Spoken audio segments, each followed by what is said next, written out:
What's cracking, cousin? It's your favorite cousin, Ken here at the Lighthouse ATL.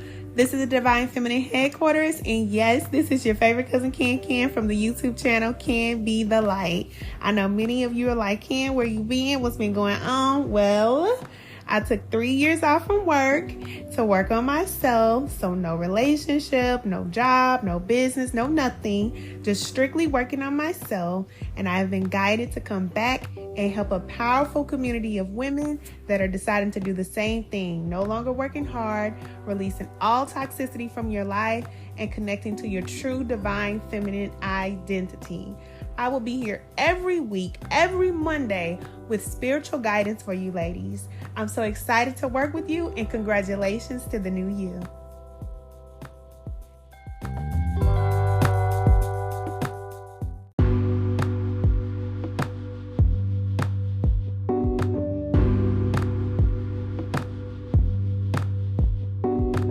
Hey cousin, it's your favorite cousin Ken here at the Lighthouse ATL.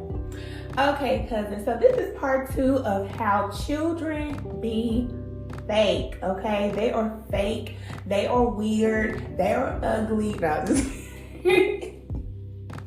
I just playing. You said, Ken, dang, you going in on the children. I'm just saying, because it need to be said, and nobody's talking about this. Like, I am tired of hearing how much people love their children. Blah, blah, blah, okay? We all love our children, duh, you know, but let's talk about the truth. Children, okay, sidebar. Nothing's going on between me and my children. Okay, on the last podcast, I told you all that, you know, children are fake, and I was telling you about, you know, my daughter and some things that she did, so, excuse me. If you didn't catch that, make sure you listen to part 1 of how children be fake. But in this episode, I actually was just sitting here thinking about how children are. Now, I'm an adult now, but of course, you know, we all were children at one point, you know, but we don't remember how we were as children. I mean, you know, some things we may remember, but we don't remember it like our parents remember us. You see what I'm saying? So now that we are parents, now we see what our parents were talking about when it comes to raising children. So I just want to be honest, and I just want to speak to the parents out there. If you don't have children, I just want to warn you. Yeah, I want to warn you, because nobody's telling the truth. Like, everybody's talking about, oh, children are so sweet, and you know, it's just so beautiful to have children, and all of this legacy talk, and you know, you love your kids and all this. Let me tell you, children will disappoint you. Children are very disappointing. Let's tell the truth. Like, I'm not about to sit up here and be fake, talk about how good kids are. Like,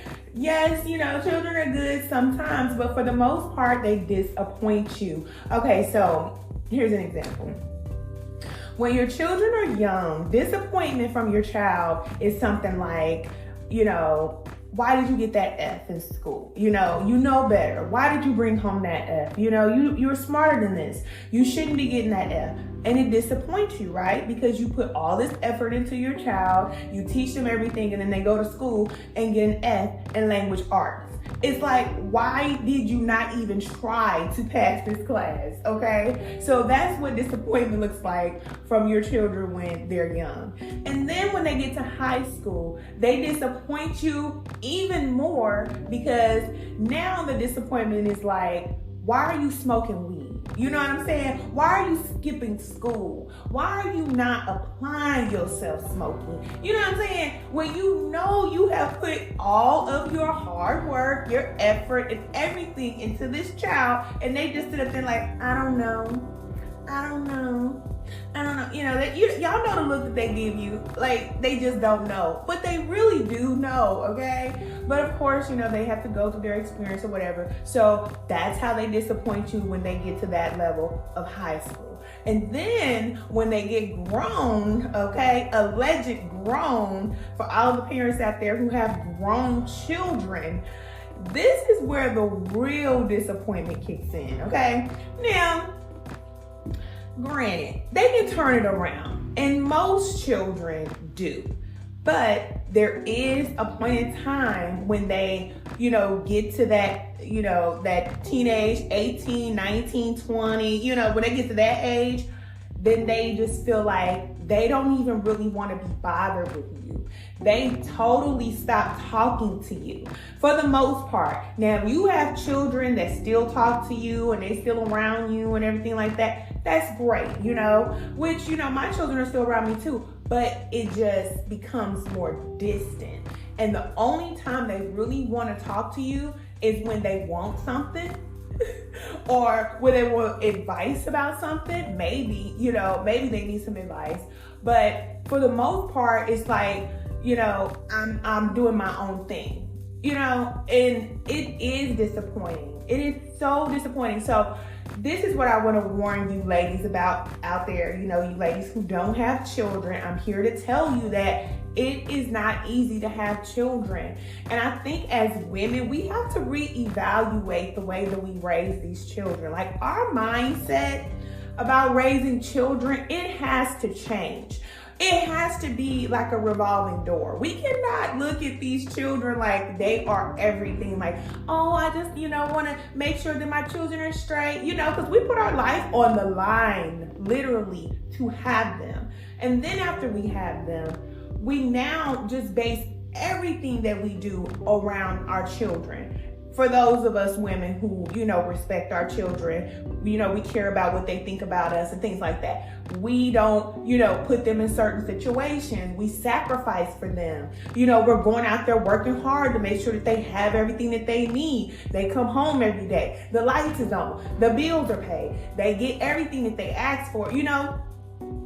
Listen, we are the generation of mothers that watched our mothers struggle. A lot of us did. We watched our parents struggle, especially our mothers, struggle with, raising children, struggle in relationships with a man. And so a lot of us women, we feel like, my children are not going to go through that. I'm going to make sure that my children have the best life. I'm going to do the best that I can for my children. And, that's great. But at the same time, what we are doing is a disservice to ourselves, because now we're just living to be a parent. And only thing they do is turn around and just listen. Let me calm down. Let me calm down because I get a little flustered. But they turn on you. They really do. And so this is why I say we have to just, reevaluate our parenting skills, and we really have to learn how to detach. And that's the lesson. Of course, that's always the lesson. We're here as souls growing, evolving, and every single lesson, I guarantee you, every time you hear somebody talking about spirituality, growth, souls, evolution, all this stuff, the only thing that you have to remember is detachment. All right? No matter what the lesson is, it's always a lesson about detachment. And when it comes to children, we have to know that there comes a point in time where we have to detach from them. It's like the mama bird, right? Yeah. Like how, she'll take care of the baby and all that stuff. And then one day she'll just drop that baby out the nest, and that baby has to figure out how to fly, So as women, that's something that we have to start doing. We have to drop these children. Like, real talk, like drop them. You hear me? Forget them. What they say? Them kids, man. Because at the end of the day, we live our whole entire life for them. Even if you're in a relationship, because y'all know I tell y'all everything. I was in a relationship for a very long time. And even in a relationship, you still are doing everything for the child. It's just always about the children. You two working together for the children. And then it's like, no, man, no. I'm starting to think that, it's not about the children. It's really not. They're a part of our life, but we don't have to live our life for them. I think that's where we got it mixed up, because like I said, we have come from struggle. A lot of us come from struggle. So we don't want our children to struggle. And in return, they end up turning on us because they don't know what it's like to go through that struggle. So we have to start looking at our children as people, okay? That's why I call my children my young people. They're young people because that's really all that they are. They have their own mind. They have their own reason for coming here. They have their own everything. You know, we do what we're supposed to do, teach them, guide them, show them the way. But, you know, after we do our part, we just let them go. And I don't think that in the mind of a mother, we can understand that concept of letting the child go. I think that we always are thinking like that our children are always going to be a part of our life, like very closely a part of our life. And sometimes they are. And sometimes they overstay their welcome too. So, sidebar. If you have children that you know you have overparented, and there's a such thing as overparenting. I just made it up. I just made it up. If you're overparenting your children, don't be mad at them because they keep coming to you for every single thing. Don't be mad at them because you as the parent, especially as the mother, you have to set a boundary for them. This is what I will do. This is what I will not do. And you have to do that early on. Like with my children, listen, I don't care what I got. It ain't yours. You feel me? It ain't yours. So you need to go out there and figure out what you're going to do on your own. You need to figure out, what do you like to do? Who are you? How are you going to support yourself? You're not going to come back to me and ask me to pay your light bill, your gas bill, your water bill, your phone bill. None of that. Okay, my son is grown and gone. And I'm glad you don't ask me for anything. Now, I told you that they separate. And it's a good thing that they do because they're supposed to. But there are those children who don't want to go out into the world. They want to call you for every little thing in their life. No, ma'am, no, sir, no, God. No. If they're like that, I'm going to need you to own it. I'm going to need you to own it. And if you know that you have made your child that way, it's okay. Remember, we don't judge ourselves. On the spiritual path, we are observing ourselves and we're making adjustments. That's the only two things we are here to do. So we're not here to judge ourselves, but we are going to be aware, right? Aware of ourselves, and then we're going to make an adjustment. So if you know that you have children that are very codependent on you, and you are an adult and they are an adult. I mean, seriously, some of these grown 20-year-old children still staying at home, don't know how to keep a job, don't know how to be, dependent on themselves. Hey, that's a parenting thing. I'm just letting you know, that's a parenting thing. You got to get it straight. And if you don't, they never will leave. Just imagine that, cousin. They will never leave. When do you get to live your life? When do you get to, come home and it's just peace and you don't got children or grandchildren? All these people just run up to you all the time asking for everything. You know what I'm saying? Hey, whoever that's for, take it and run. Take it and run. But anyway, set a date, give them a disconnect notice or whatever it is that you got to do, because I'm here to let you know, if they are constantly coming to you, then they're codependent on you. And if you have, this thing where you feel like you got to be there for everybody, then you're going to have to do healing when it comes to that and why you feel like you need to be there for everybody except for yourself. So anyway, now back to, parenting. All right. We as parents, especially as mothers, we have to learn that we are going to have to let these children go at some point. At some point, we got to let them go. So we got to start setting them up to understand that we're going to let you go, okay? I've always told my children this. I am going to let you go. I am just here to guide you. I am a guide, but I am not your all in all. So when your children know that you're just there to support them, you're not there to do everything for them, then that sets the boundary. That sets the standard of what it is that they want to expect from you. So they won't even come to you and ask you for every single thing. And then for those children who feel like they just want to completely separate and go off and do their own thing, then you just let them go, because they're supposed to go anyway, But honestly, women, and these children, they don't run the show. They do not run the show. And if you have young children, it's cute right now. And I know you with them every day. They with you every day. I mean, when you wake up in the morning, there they go. When you go to sleep at night, there they go. When you go to the bathroom, you can't do nothing without a child right there by your side. And then as they get older, they slowly start to back away. And that's just the reality. And I just don't hear anybody talking about this. So, when we get to that point of them backing away, when they become adults, then we're all surprised, like, why did you talk to me like that? Why are you not being the child that you used to be? Why are you doing this and why are you doing that? Because they're doing all of that so they can separate from you. And that is 110,000% okay. Let them go. Because the thing is, women, we have to have our own life.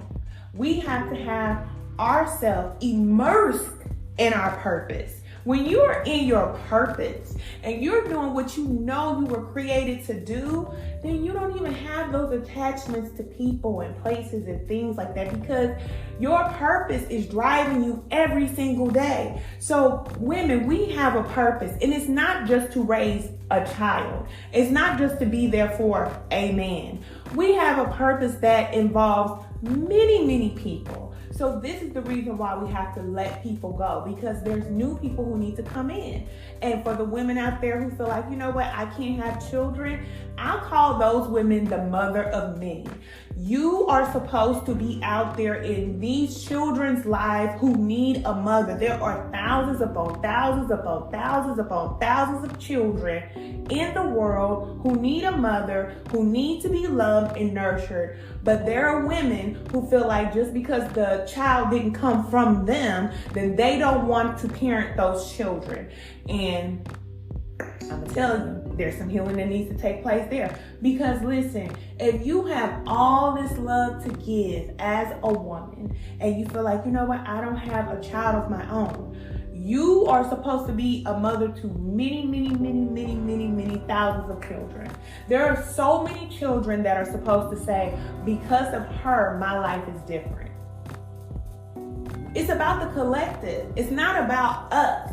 So we have to stop making parenting about us. Let them kids go, do what it is that you need to do to live your life. If you don't have children, then go out there and find a child to raise. If your children are all on you 24/7, kick them to the curb. I know, you ain't kidding. What is up? I'm just saying, this is the message, okay? It's for everybody. For every woman out there in the world, no matter where you are on the parenting scale, this is a message for you, all right? Love the children, love them, but do not have the attachment, because I'm telling you, you're gonna have to let them go at some point. At some point, you gotta let them go, and that is the reality. It's the reality that nobody is talking about, but it needs to be discussed, because when they get to that point where they're ready to go out into the world, then you will not have this separation anxiety, or, feeling like, you're not worth anything because you don't have anybody to parent or nurture or be there for. You know what I mean? So I love you, cousin. I hope that helped you, ladies. Y'all know we already got our Level Up movement going at the Lighthouse ATL. Join our Level Up movement if you're ready to focus on yourself, because remember, 2024, this is our year. And we've always said that, right? This is my year. This time it's going to be my year. Let me tell you, a lot of times we say that, but it's not our year. It don't work out right. And I'm going to tell you why. It's because We spiritually have to be in alignment. We spiritually have to be connected first before we start setting goals, before we start doing all these other things, even before we start parenting and thinking about children and relationships and all that. Spiritual connection comes first, because then you will have the guidance that you need in order for you to be the person that you were created to be. Okay, so make sure y'all come by the Lighthouse ATL. I love you ladies, and I'll talk to you soon.